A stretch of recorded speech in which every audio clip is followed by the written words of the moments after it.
ولا يكفي التطوع الذي حصل في بغداد. التطوع الذي حصل في بغداد هو خطوة استعداد لكي يقاتل المقاتلون على أرض فلسطين أو حولها، والاتجاه هو تحرير فلسطين.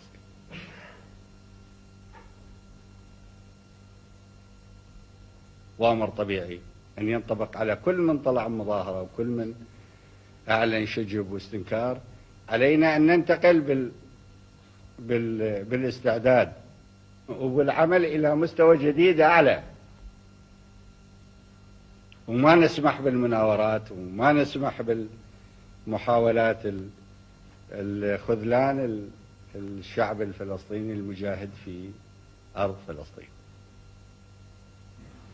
في تعبير المبادئ بالنسبة لنا احنا نقول اليهود، كل يهودي مهاجر لازم يترك أرض فلسطين نهائيا ويعود إلى بلده.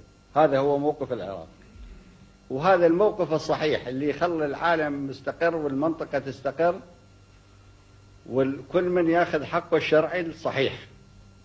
أما ما طول أكو يهود مهاجرين على أرض فلسطين وفلسطين مغتصبة من قبل الصهيونية فلن تستقر المنطقة أبدا.